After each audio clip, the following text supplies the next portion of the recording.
The student passed. The teacher never knew. Let me tell you exactly what happened. It's Tuesday night. A 19-year-old sits at his desk at 11 p.m. He has a 2,000-word essay due tomorrow morning on the causes of the First World War. He hasn't read the books. He barely attended the lectures. He types one sentence into a chat window.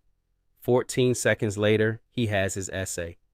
Not a rough draft, not a starting point, a finished, polished, referenced, grammatically flawless 2,000-word essay on the causes of the First World War, complete with a thesis, complete with counter arguments, complete with a conclusion that his professor will later describe, and I'm quoting here, as unusually sophisticated. He gets an A. The teacher never knew. And now, 3 years later, that student is applying for a job that requires critical thinking. He's going to be responsible for other people's decisions. And he genuinely cannot tell you why Austria-Hungary declared war in 1914. Because he never learned. He never struggled. He never built the neural architecture that struggling with that question would have created. He outsourced the thinking. And the worst part, he's not the exception. He is the rule. Welcome to Lime Logic. Today, we're not just talking about AI and education. We're performing a full autopsy on the moment civilization decided that thinking was optional. And what we find inside is going to disturb you. Let me ask you something. Why did your school assign essays? Most people will tell you to test knowledge, to check that you read the material, to see if you can structure an argument. And if that's what essays are for, if the output is the point, then yes, AI is a better essayist than any 19-year-old who ever lived. Faster, more coherent, better referenced, available at 2 a.m. without coffee. But that answer is wrong. And the fact that most people believe it is exactly how we ended up here. Here is what essays are actually for. Writing is not the output of thinking. Writing is the process of thinking. Let me say that again because it needs to land. When you sit down to write an essay, when you stare at a blank page and try to formulate a thesis, your brain is doing something that cannot be replicated by reading a summary or watching a video. You are taking the chaos of half-understood concepts floating in your mind and forcing them through a narrow aperture. You are compressing ambiguity into language. You are discovering in real time that you don't actually understand something as well as you thought you did. And that discovery, that painful, embarrassing, intellectually humbling discovery is the entire point. Cognitive scientists call this desirable difficulty. Robert Bjork at UCLA has spent decades documenting the paradox. The conditions that feel most comfortable for learning are also the conditions that produce the least learning. Easy retrieval feels like understanding. The struggle to retrieve, the effortful, uncomfortable process of trying to remember and articulate is what actually builds the knowledge structure. When you write an essay, you're not demonstrating what you know. You're building what you know. The essay is the construction process, not the finished building. And now we have a machine that hands you the finished building. The building looks perfect. It is structurally sound. It has all the rooms in the right places. But you weren't there when it was built. You don't know where the load-bearing walls are. You don't know what it costs to build. And when something goes wrong, when someone asks you a question the building wasn't designed for, you cannot fix it because you don't know how it works. That student who got an A He has a beautiful building he doesn't know how to enter. Here's something nobody is talking about. When a muscle stops being used, it atrophies. This isn't a metaphor. This is cellular biology. The muscle literally shrinks. The neural connections that fire it weaken. The enzymes that sustain it are redirected. The body, being efficient, concludes this tissue is not needed, and it begins slowly to take it apart. The same thing happens to cognitive capacity. Throughout human history, we have outsourced physical and mental tasks to tools. We outsourced physical labor to machines. We outsourced memory to writing, then to the internet.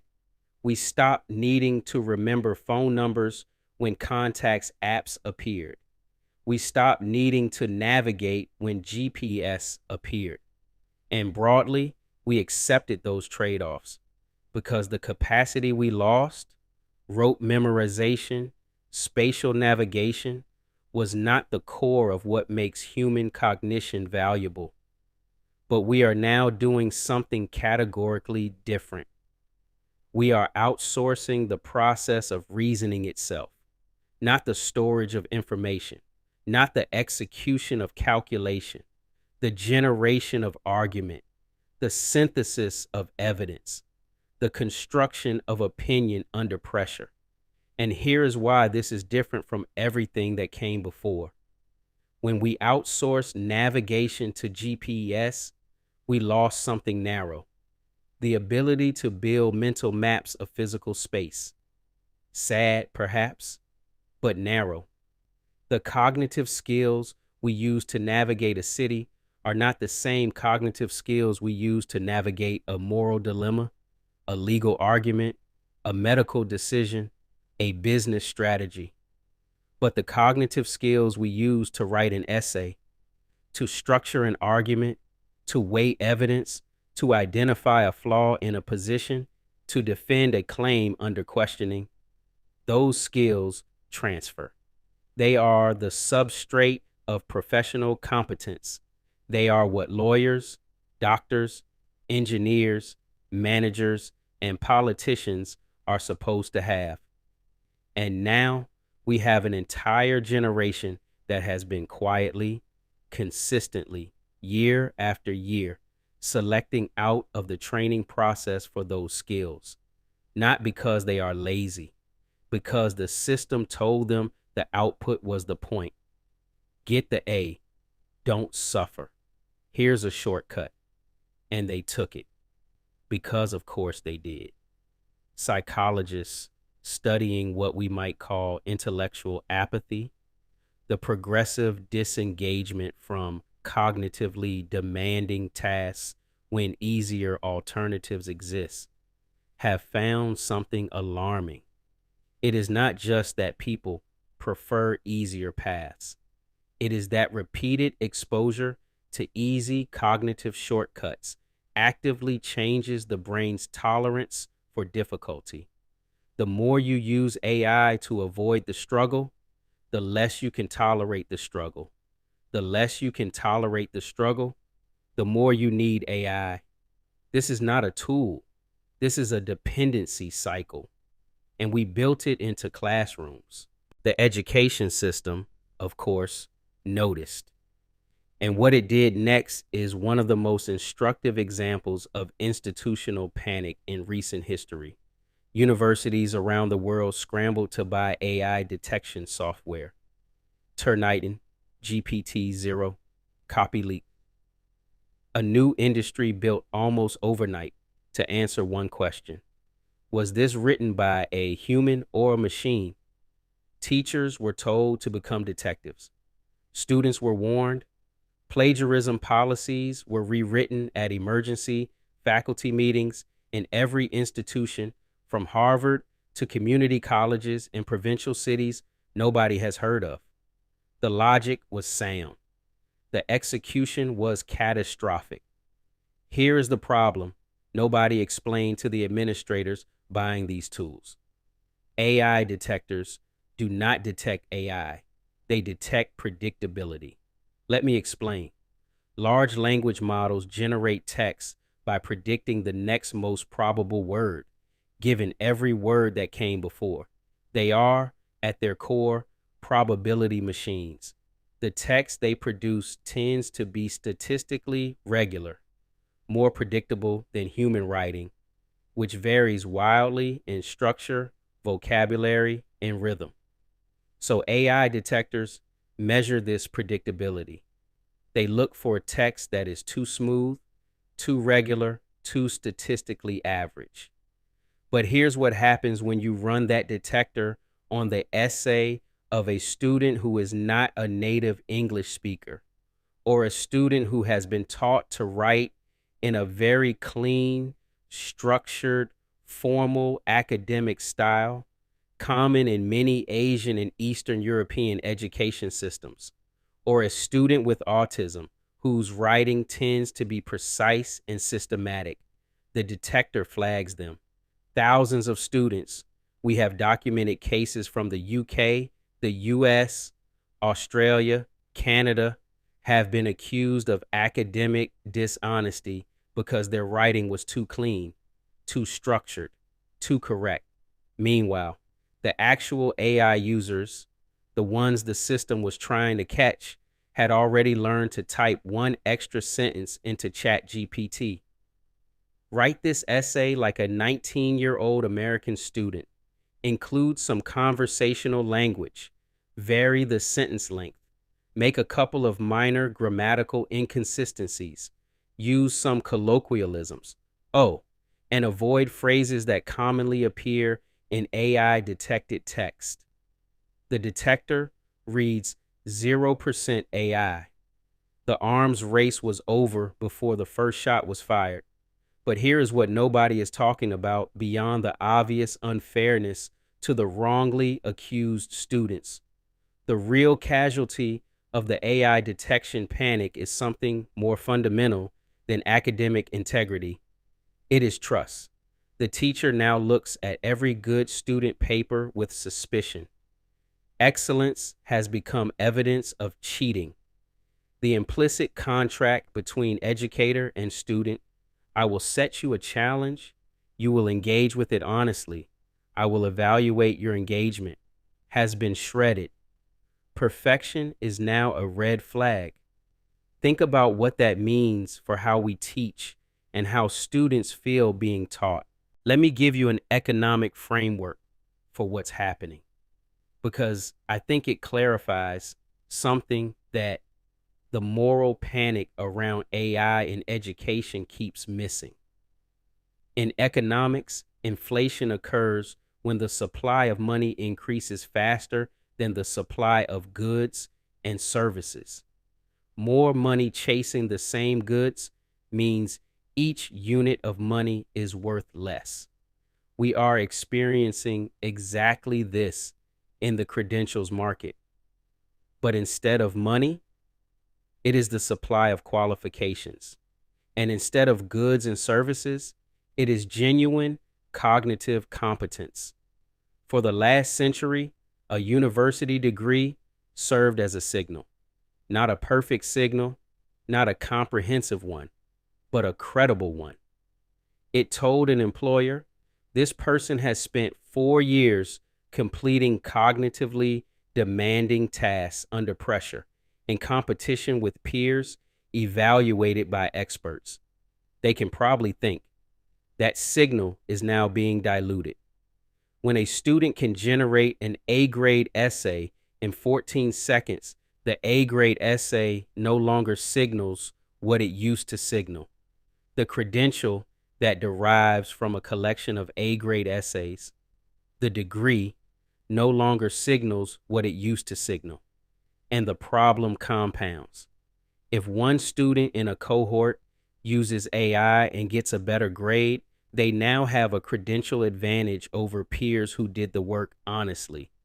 Those peers, rationally, under competitive pressure, conclude they must also use AI to remain competitive. The adoption curve is not driven by enthusiasm for the technology. It is driven by the prisoner's dilemma of credential competition. Everyone uses AI.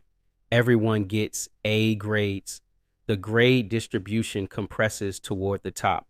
The credential becomes meaningless. Employers respond. They know the signal is broken. They start using their own assessments, or they rely on networks and interviews where AI cannot help, or increasingly, they hire for skills they can directly verify: coding tests, case studies, live presentations, and ignore the credential entirely. What does this mean for the student who took on $100,000 of debt to get a credential that the market is actively discounting? What does it mean for the professor who spent 30 years teaching students to write, only to discover that the skill they were teaching has been algorithmically replaced? What does it mean for the institution that built its business model on being a certification authority in a world where certification has become trivially gameable? The foundation isn't crumbling because AI is evil. It's crumbling because we built the foundation on the wrong thing. I want you to imagine two students. Both are 22. Both just graduated with the same degree from the same university.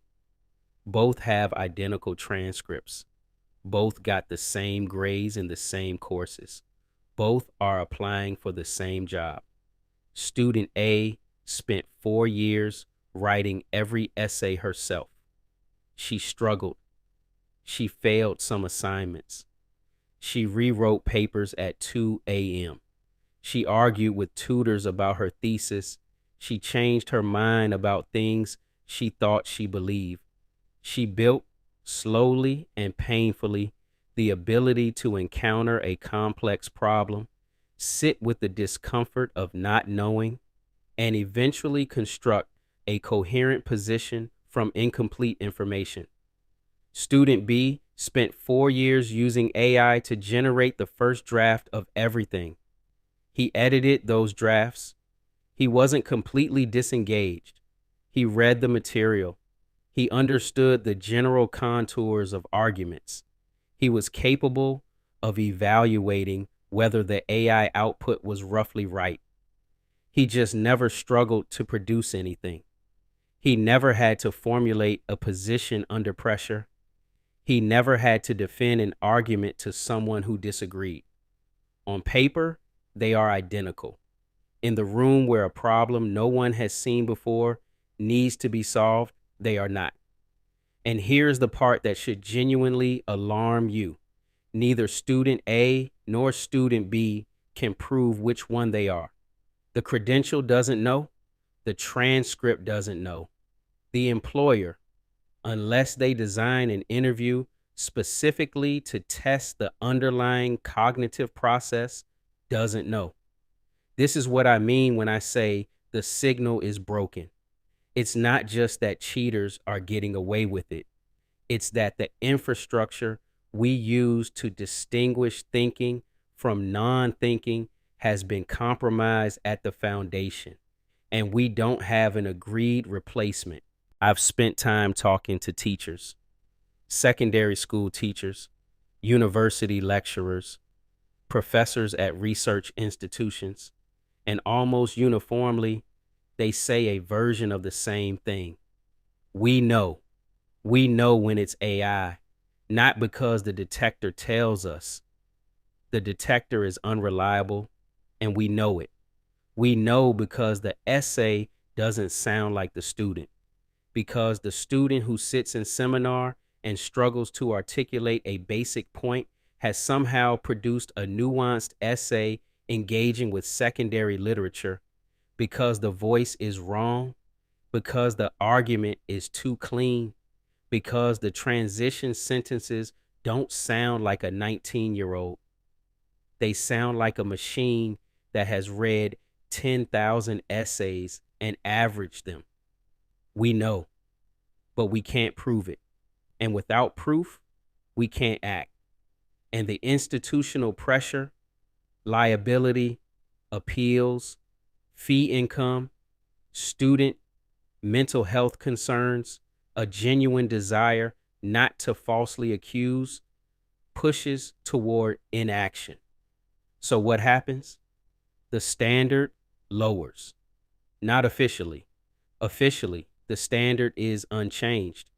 But practically, the assessment has been redesigned consciously or unconsciously around what can be produced in controlled conditions. More multiple choice, more in-class exams, more presentations and vivas, less take-home written work, because take-home written work is now evidence-free territory for AI. This is the quiet shift that nobody is announcing. The essay is dying, not because anyone decided to kill it, because the conditions that made it functional, the assumption of genuine authorship, have been removed. And with the essay goes something we haven't fully named yet: the long form written argument, the sustained engagement with complexity, the epistemic commitment to defending a position through the discipline of language. We are losing the format that forced us to think. Here is an uncomfortable dimension to this. Access to the best AI tools is not equal. GPT-4, Claude, Gemini, Advanced. The frontier models that produce genuinely sophisticated academic writing are subscription services.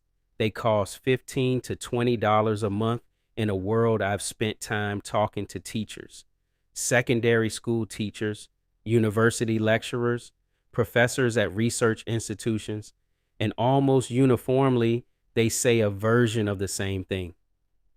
We know when it's AI, not because the detector tells us. The detector is unreliable, and we know it. We know because the essay doesn't sound like the student, because the student who sits in seminar and struggles to articulate a basic point has somehow produced a nuanced essay engaging with secondary literature, because the voice is wrong, because the argument is too clean, because the transition sentences don't sound like a 19-year-old. They sound like a machine that has read 10,000 essays and averaged them. We know, but we can't prove it. And without proof, we can't act. And the institutional pressure, liability, appeals, fee income, student mental health concerns, a genuine desire not to falsely accuse, pushes toward inaction. So what happens? The standard lowers. Not officially. Officially, the standard is unchanged, but practically, the assessment has been redesigned, consciously or unconsciously, around what can be produced in controlled conditions. More multiple, where a significant proportion of university students are working part-time to cover their rent and food. The free models are good, but the paid models are noticeably better.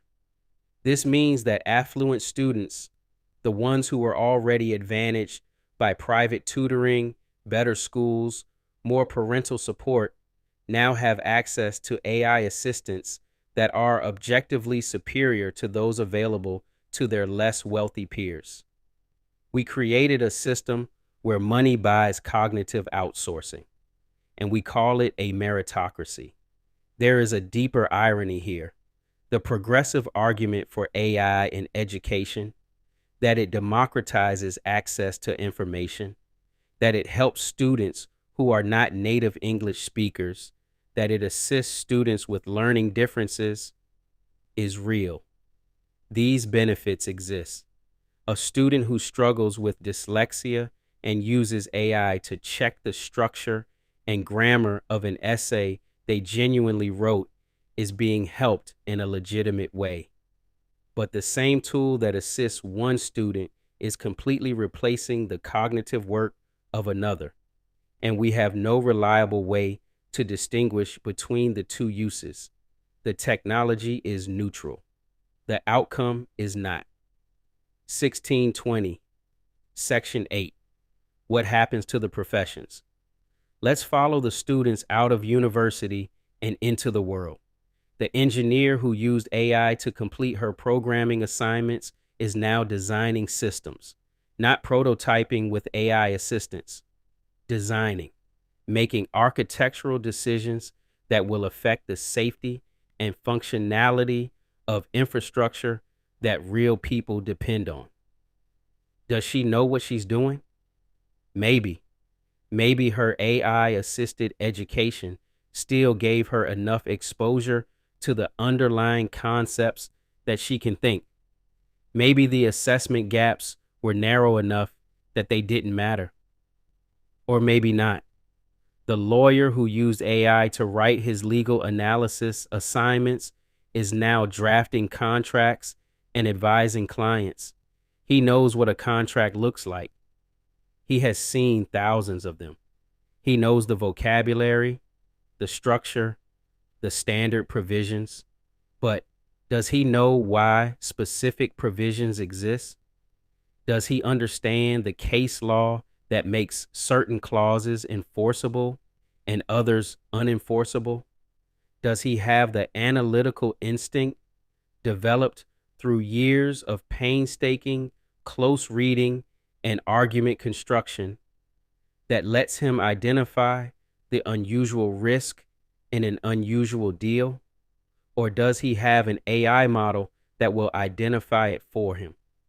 And if the answer to that last question is the AI will do it, then we need to be honest about something. We have professions staffed by people whose job function is to supervise AI, not to think, to supervise. This may, in the long run, be exactly what the professions become. It may be that human oversight of AI reasoning is the critical skill of the next 50 years, and that the struggle to generate original analysis is indeed obsolete. But here's the problem. We don't yet know how to supervise AI reasoning without the ability to reason independently. You cannot catch AI errors if you cannot identify what would count as an error. You cannot question AI output if you have no independent basis for doubt. The doctor who can't diagnose cannot check whether the AI diagnosis is correct. And so we arrive at the deepest version of the problem. The argument for using AI throughout education to make things easier, to reduce friction, to improve the quality of output, presupposes that we don't need humans who can think independently. It presupposes that the oversight role doesn't require the skills being outsourced. I think that let me tell you about a different student. Same university, same course, same essay assignment on the causes of the First World War. She sits down at her desk. She opens her laptop. She stares at the blank document. She types a paragraph. She reads it back. She deletes it. She types another paragraph. She reads a chapter of a book she is supposed to have read 3 weeks ago. She makes notes. She argues in the margins. She writes, "This is wrong," next to a claim she disagrees with, and then spends an hour figuring out why she disagrees with it. She doesn't get an A. She gets a B+. But in the process of writing that B+ essay, she did something that cannot be measured on a grading rubric. She noticed that the textbook's account of the July crisis was inconsistent with a primary source she had found by accident. She didn't resolve the contradiction. She didn't have time. But she wrote a note to herself. Why does this not match? That question, that specific, particular, personal question generated by the friction of her own struggling encounter with the material, is the beginning of original thought. It is the seed of a historical insight that no language model would generate, because language models synthesize existing text. They cannot be genuinely surprised by a contradiction they encounter for the first time. The A plus AI essay does not contain that question. It contains many correct and sophisticated statements, but it does not contain the thing that the B plus essay contains: a mind encountering a problem for the first time and being genuinely unsettled by it. There is a version of intelligence that consists of retrieving and deploying existing knowledge quickly and accurately. AI is better at this than humans and will always be better at this than humans. There is another version of intelligence that consists of noticing what is wrong, what is missing, what doesn't fit, what has never been asked before. This version requires a mind that is genuinely encountering something, not just processing it. And this second version of intelligence can only be developed through struggle, through the painful, inefficient, humbling process of trying to think and failing and trying again. If we remove that process from education, if we make every step smooth and every output perfect, we do not make students smarter. We make them better at simulating intelligence while remaining underneath untouched. We cannot solve this problem by banning AI. I want to be direct about that. The technology is here. It will not go away. Attempting to remove it is the educational equivalent of the music industry's response to digital distribution. The model that refuses to adapt does not preserve the past. It destroys itself. But that doesn't mean the current trajectory is acceptable. We are at a moment, not a gradual moment, a hinge moment, where the 1,000-year-old model of education as the production of assessed outputs must be replaced by something else. And we need to be honest about how profound that replacement needs to be. The essay is not the problem. The essay is a symptom. The problem is that we built an educational system that measures what students can produce rather than what students can understand. And for most of educational history, that was fine because producing required understanding. The technology of production, the pen, the typewriter, the word processor, did not bypass the cognition. It just executed it faster. AI is different. AI severs the link between production and cognition entirely. So the question is not, how do we stop students from using AI to produce essays? The question is, how do we assess cognition directly? Some institutions are beginning to answer this. Oral examinations, vivas, defenses, live conversations in which a student must explain and defend what they have written have become more common. Portfolio assessment that tracks the evolution of thinking over time, not just the final product. Problem-based learning in which the assessment is not write about this topic, but solve this problem in real time in front of us. These approaches are more expensive, more time-consuming, harder to standardize across thousands of students, resistant to the economies of scale that made mass education possible. But they are the only approaches that measure what we actually care about. The institution that finds a way to do this at scale, to assess thinking rather than output, to evaluate understanding rather than production, will have solved the most important pedagogical problem of the next 50 years. Before we close, I want to sit with something that the policy conversation keeps skipping. Why are we actually worried about this? The pragmatic answer is credentials are being diluted. Employers can't trust degrees. Professions may be staffed by people without the skills the degrees are supposed to certify. That answer is correct, but it is not the deepest answer. The deepest answer has to do with what it means to be a person who thinks. There is something that happens when you work through a hard problem, when you sit with confusion, feel the genuine discomfort of not knowing, and construct your way toward understanding. That is not merely functional, it is formative. It changes you. It is the process by which you develop not just skills, but judgment, not just knowledge, but wisdom, not just the ability to find answers, but the capacity to know which answers matter.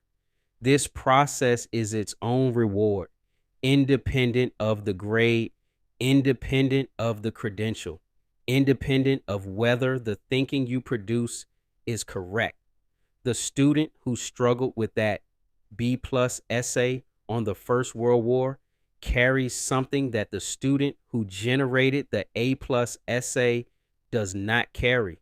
Not just knowledge about the First World War, a specific kind of attention, a trained willingness to notice contradiction, a personal relationship with the difficulty of historical explanation. These things accumulate across years of education. They are the invisible architecture of a thinking mind. And we are, not in every classroom, not for every student, but systematically, at scale, in the direction of least resistance, dismantling that architecture before it can be built. Not because anyone decided this was a good idea, because we made it easy, and humans take easy. Here's what I think we owe the student sitting at their desk at 11 p.m. with an essay due in the morning. We owe them honesty. We owe them honesty about why the essay exists. That it is not a test of knowledge retrieval, but a training process for thinking. That the struggle is the point. That the discomfort is not a design flaw to be engineered away, but a feature that cannot be removed without also removing the outcome. We owe them honesty about what they lose when they skip the struggle. Not an abstract future skill, not a theoretical cognitive capacity, the specific ability to encounter a hard problem, stay with the discomfort, and find their way through. The ability they will need, not in an exam, not for a grade, but in the actual situations that matter in an actual life. We owe them a system that assesses thinking rather than output, that asks them to explain, to defend, to demonstrate understanding in real time, rather than producing a document in conditions we cannot verify. And we owe them a different relationship with difficulty, not difficulty for its own sake, not academic hazing dressed up as pedagogy, but the genuine, productive, formative difficulty that makes people capable of things they could not do before. We built a world that gets more complex every year, that generates more information, more uncertainty, more genuinely hard decisions, and we are systematically reducing our capacity to navigate it. That is the crisis, not the AI. The AI just made the choice visible. Here's what I want to ask you directly. Think about your own education. Think about the assignments you struggled with, the papers you rewrote at midnight, the exams you failed and then passed, the moments where the confusion finally resolved into something like understanding. And think about what you know now because of that struggle. Not just the information, but the way you approach problems, the pattern of attention it left in you. Was that worth protecting? Tell me in the comments, not whether you used AI. That's not the question. Whether you think the struggle matters, whether you believe There is something in the difficulty that cannot be outsourced, because that is the question the education system has to answer, and it doesn't know how yet.